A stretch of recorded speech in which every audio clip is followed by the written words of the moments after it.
Good morning, Horizon Church. Welcome to Question and Answer Saturday. Did not really get any questions to talk about this morning, so I'm going to answer a question or deal with a question that I got asked recently by somebody who comes to Horizon Church. It's a question that often comes up, and it's a question about how do you read the Bible? How do you read the Bible? And I think what that question means is how do you read the Bible in such a way that you actually get something out of it? Because that's the question, isn't it? When we read the Bible, and the Bible can be a tough book to read if you start at the beginning in Genesis. I know a lot of people, by the time they get to parts of Exodus, and certainly by the time they get to Leviticus with all the laws, that's when people are dropping out. It's like people who go to the gym on January 2nd, and they're not going to the gym by February 1st anymore. And it's the same kind of experience that people often have with the Bible. They're determined, they dive in Genesis, but it can be a tough book. You're reading a book that's a couple thousand years old, a book that's assembled by 40-ish different authors maybe, and it's written in a different culture, and it's about a different culture, so it can be tough. So it's a legitimate question because people really do want to read the Bible. So and they try. So I thought this morning I would just talk about this a little bit, and I'm actually thinking about when we get through with all of Easter and finish this Lenten series. I'm not going to keep doing this every morning, but I was thinking about possibly doing a little bit of a series on how to read the Bible, how to study the Bible, once we're done with Easter. But for this morning, I thought I would just very briefly deal with that question of how do you read the Bible? How do you read it in such a way that you can understand it and get something out of it? So I think the first question to ask, sorry, my phone's going to start going off here any second. I think the first question to ask, turn my phone off, is what is it that you're trying to get out of the Bible? Why are you reading it in the first place? What are you trying to learn? I think one of the key things for you and I to remember is that the Bible is, first of all, the story of God. More than it is anything else, the Bible is the story of God. I remember in seminary being assigned the task of reading through the whole Bible for an Old Testament class. Good morning, Ann. And, that assignment, read through the Bible. And, then they asked us to summarize the Bible in one sentence. And that was a daunting task, reading through the whole Bible in a week and then summarizing it. But unanimously, without exception, when we came back to class the next week, having been given that homework assignment to read through it within a week and summarize it, every single one of us had very similar summaries. We all said, well, this is a story of God. It really impacted us when you read through it, quickly, and you look for the theme. You realize that this is not, first of all, a behavioral book, although we want it to be very often. We want our sermons to be how-to sermons and our lessons to be how-to lessons. The Bible is not, first of all, a behavioral book. It is not a rule book, nor is it really an answer book. It doesn't give us answers to all the questions about life. We're going to talk about this a little bit on Sunday, that the whole point of the Bible is not to say, here are answers and here's the way to do life and here's the answers to every question you ask. It is, first of all, the Bible is really, first of all, the story of God and God's interaction with human beings and what God's doing in history. So start with that in mind, that first of all, it's a story of God. And then if you're going to read the Bible, my advice to people always is start with the easy section. Start with the parts of the Bible that are, I think, the easiest to read and for most people, the easiest to get something from. And for me, and for a lot of people, that's the Gospels. There are 4 books in the Bible, the New Testament: Matthew, Mark, Luke, and John, that we call Gospels. Traditionally, the names of those books are associated with the authors. None of the authors signed their books. They don't have any original copies. But, traditionally, it's those men. men who knew Jesus, with the exception of Luke, who probably never met Jesus in person. But Luke was, if we're right, Luke was a Gentile. He was non-Jew, and a close associate of Paul, and he wrote Luke and Acts. And good morning, Marianne. So I would start with the Gospels. The Gospels are not biographies in the classic sense. The whole point of a Gospel is not to tell you everything there is about Jesus. The Gospels have a very theological purpose. Each of the Gospel writers, they're writing to tell you what you need to know about what Jesus was up to. And they're written, most of the Gospels are written not long after Jesus returned to the Father in heaven. Mark, traditionally, and we think scholarly, Mark was probably the earliest written, maybe 15 years-ish after Jesus returned to heaven. And that's not a long time if you think about it. John, the Gospel of John was probably written later. But anyway, all that stuff is somewhat irrelevant. But I would start with the Gospels. Pick Gospel. My favorite Gospel is Luke. Luke is the Gospel that tells the most human stories. And if our understanding is correct, Luke was a doctor, a companion of Paul, and again a non-Jew.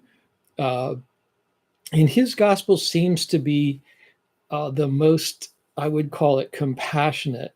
And I love the Gospel of Luke. I like the way he writes. Luke also wrote the book of Acts. Acts is part 2, which is a good follow-up if you read the Gospel of Luke. Matthew starts with the genealogy. So the very first thing that you read sometimes when you start Matthew is, all those begats, and that can be a little frustrating. But Matthew's a great book to read as well. Mark is the shortest gospel writer. John has a very theological purpose, and when you read the Gospel of John, he tells you why he's writing his gospel at the end, even in the beginning. John tells you he's writing this so that you will come to believe that Jesus Christ is the Son of God, the Messiah. So it's a gospel that has a very specific purpose. John wants to convince you that Jesus, who he says he is. John's got some great stories. He's got some long stories, but there are sections in John where I sometimes, for example, get a little bit bogged down. So pick a gospel, Luke,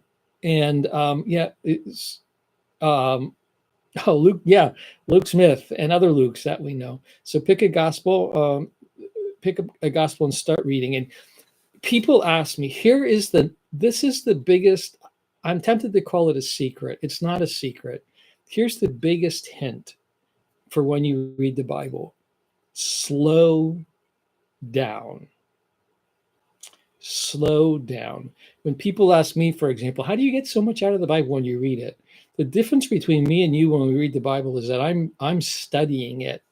And that means I'm reading slowly and I'm reading deliberately. And of course, I have books that I use to study the Bible. You don't need those books. Obviously, they're insightful. There's all kinds of stuff that you can learn, but that's not what you're trying to do.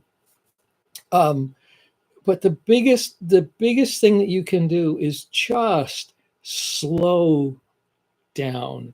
Read the Bible slowly, read it deliberately. I remember my Old Testament professor telling us to do this, and he gave us this advice. He said, try to read it as if you are reading it for the very first time. Some of you may be reading it for the very first time, but a lot of us have grown up. We know the stories. We know where it's going. In our brain, we've already skipped to the end. And, of course, we're not getting anything out of it. So when you are reading, just slow down. Read slowly, read deliberately. Try to discipline yourself to say, I'm reading as if I am reading this for the first time. You've never heard the story before. This is what we often do in conversations with people. We'll be in a conversation, in our brain, we've jumped to the end. We think we know what the person's going to say. Sometimes we'll even jump in, we'll finish sentences, and sometimes we're correct. Sometimes the person looks at us and says, no, this is what I was going to say. So don't do that with the Bible. Don't jump ahead. Don't think you know the end. Don't just fill in the blanks, slow down. You may want to read the story 2 or 3 different times. Sometimes there are people who practice reading a story in different translations as a discipline to help us slow down. But that's the biggest thing that you could do. Slow down. And when you're reading, hopefully you've picked a Bible that is an easy to read Bible. Although I grew up, in an age where most of us are reading from the King James. Those were the Bibles that were in our pews at church. And I've done a lot of memorizing in the King James from those early days. And the King James is beautiful and it's lyrical. I don't like the King James for reading. Number one, it's printed one verse at a time. It's not printed like we print our narratives, our stories. It's not printed in paragraphs.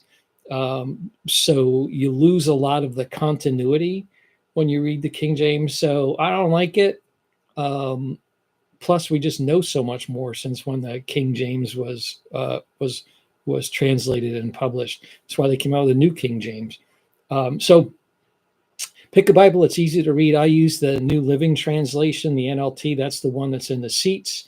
It's a very easy to read Bible. Now, of course, the NLT, some of these easy to read Bibles, and there are whole philosophies about translations, and we can talk about that another time. The easy to read Bibles are not always the greatest for actually studying the Bible. So I don't use this during the week when I'm studying, because the whole point of an easy to read Bible is they're kind of filling in the blanks for us. In some ways, they're doing our thinking for us. But when most of us are just sitting down, myself included, just sitting down to read the Bible, pick an easy to read translation, something where it's not wooden, where you're not stumbling over stuff. Right now, I tend to just read through a Bible and then I'll pick a new translation and read a new one. And right now I'm reading the Message at home, and I've read it before. I like the Message to read. It's easily accessible, easy to understand. But that's another good one. But yeah, so pick an easy to read one, the New Living Translation, the Message, something like that. And then slow down. Read slowly, read deliberately, read a story 2-3 times.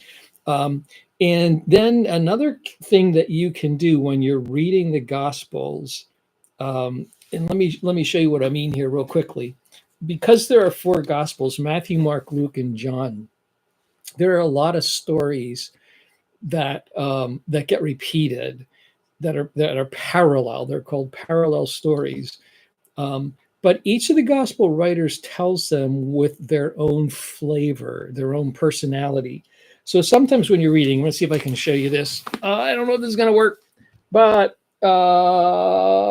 you see right there, there's that little print. There's a story in Luke chapter 20, and then it also tells you Matthew 21 and Mark 20 something, or Mark 17, something like that. I can't read it backwards. I hope you can see that. When you're reading most of our Bibles, most of our study Bibles, if there is a parallel story, they'll tell you in parentheses. And I think, again, if you're trying to read for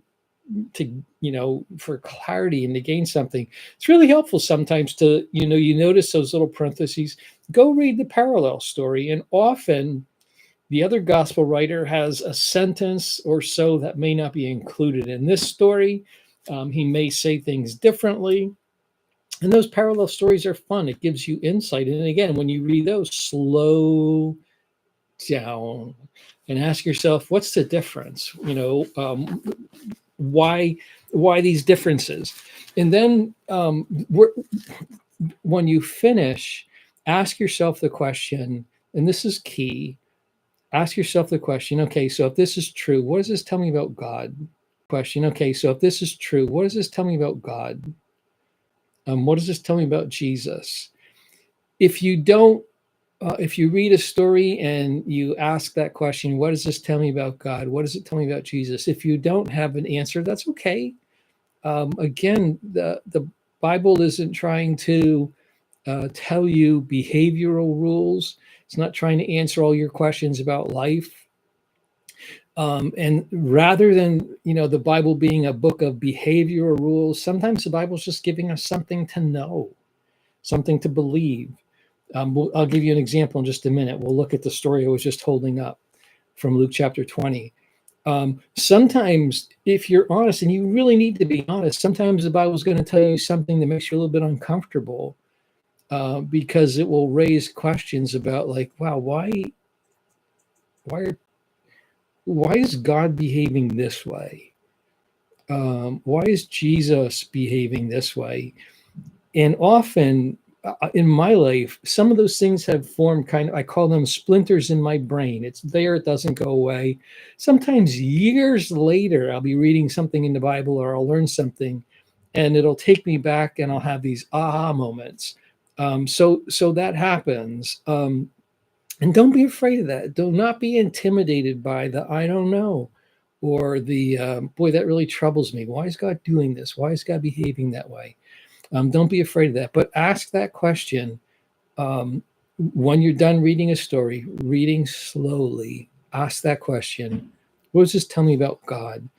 And then sometimes there are behavioral consequences. Sometimes you'll learn something about God, and you'll recognize, wow, that really impacts the way I behave towards other people, or God, that really shakes up my political views, or whatever it is. There are sometimes behavioral consequences. Sometimes they're just things you should know. But let me give you an example of what we're just talking about. Luke chapter 20. The only reason I'm looking at this story is because I think I referred to it just yesterday. One day Jesus was teaching the people and preaching the good news in the temple. So here you have this concept of, you think about Jesus going to the temple. The temple was really all about sacrifice, but they had these big courtyards. And Jesus would go and he would proclaim, he would preach the good news, the gospel. Jesus is preaching the gospel. And it said the leading priests and teachers of the law, religious law, and the elders. So you have priests, you have teachers of religious law, and the elders came up to him. So you have all the leaders, these intimidating figures who were the leaders of the people of Israel, gathering around Jesus. And then there's, Jesus just one guy. And they demanded, in other words, they're coming at him, not nicely, but they're demanding something from him. And they ask, by what authority are you doing these things? Who gave you that right? And that's a good question to ask. Who gave you the right? Because the answer to that question, if you think about it, determines a lot about Jesus. Where does he get his authority from? Who gave him the right to do it? It's a question really that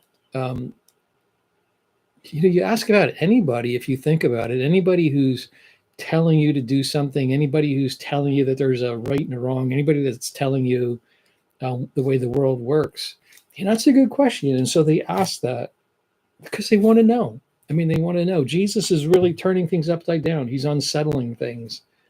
And these guys are wondering, who gave you the right? That's a really good question about Jesus. And Jesus says, let me ask you a question first, he replied. Did John's authority to baptize come from heaven, or was it merely human? So Jesus is asking, where did John get his authority? What do you guys think about John? Did his authority come from God, or was it just something that John was making up? Did it come from men? And if you think about it, that's really the question that they're asking Jesus, isn't it? They want to know, where do you get your authority to do this stuff? Does it come from God, or is it just men? Because if it's from God, if Jesus gets his authority from God, there's some pretty significant consequences for them. And if it's just merely men, why listen to him? Why even care what he has to say? And so Jesus asked this question of them: what do you think about John? They talked it over among themselves, and they say to each other, if we say it was from heaven, that John got his authority from God, Jesus will ask us why we didn't believe John. That's interesting, isn't it? This concept of these leaders of Israel who they're admitting we didn't believe what John the Baptist had to say. We rejected him. But if we say it was merely human, which is what they believed, if we say it was merely human, the people will stone us because they're convinced John was a prophet. It's an interesting admission. They're saying the people believe John. People thought of John as a prophet. Here we are, the leaders. We're the elders. We're the people who are teaching the Bible. And we're the priests. We didn't believe John, but the people did. And if we say that John just, made up his authority from himself, people are going to stone us. They're going to reject us. So these guys are between a rock and a hard place. We don't believe he was from God. We think he was just a man who made up his stuff. But we really can't say that, is their confession. So they finally replied to Jesus that they didn't know. Just a great answer. These are the leaders of Israel. These are the teachers. These are the priests. These are the elders of Israel who just say, we don't know. We don't know. And Jesus responded, well, then I'm not going to tell you by what authority I do these things. It's brilliant from Jesus, I think, the way he answers that question. But I don't know. That's like, 3 or 4 sentences that we just read. We just read them slowly. And for me, it gives you some great insight about people. So you ask the question, if you ask the question, not about behavior, don't start with behavior, don't start with rules, start with a question, what does this tell me about God? What does this tell me about Jesus? I start thinking through some interesting things. One of the things I think through is the fact that Jesus doesn't feel like he needs to answer everybody. Jesus is content with some things being hidden. He doesn't have to lay everything out. He's willing to just say, I'm not going to tell you. It's kind of fascinating, isn't it? That here Jesus is, we think of Jesus as somebody who is here to, reach everybody. And he responds to these people by saying, I'm not going to tell you. Some interesting consequences from that if you start to think about who God is and who Jesus is and how they're responding. So anyway, that for me is the very best way for you to read the Bible. Read slowly, slow down, read as if you're reading it for the first time. Don't jump ahead. Don't think you know the end of the story. Read as if you're reading for the first time, and then ask yourself, what does this tell me about God? What does this tell me about Jesus? So start there. Pick a Gospel of Luke, whatever. Easy to read Bible, and slow down. Ask yourself, what does this teach me about God? So I got to get back to our Stephen ministry training. The last day we have a full morning, 8 to noon. The last class is Stephen Ministers, and Melissa Yoakum is doing the teaching right now. And then I got to finish up just a second. So let me pray for us all, and then we will get on with our Saturdays. All right. Father, thank you for your word. Thank you that we have this conviction that your word is what you want us to know about you, about our world, about ourselves, and what you're doing in our world. I pray, God, for every single one of us as we work to read the Bible and understand it. I pray, God, that you, through your Spirit, would be communicating with us, revealing to us what you want us to know and how you want us to know it. Thank you, God, for everybody who plugs in and who pays attention to these little things that we do. I pray, Father, that you bless them, remind them of your presence. And God, one more time, thank you that we get to go through this day with you. And I pray these things in Jesus' name. Amen. All right, everybody, love you. Have a great day and a great Saturday, and see you tomorrow. 10 o'clock right here. Love you. Goodbye.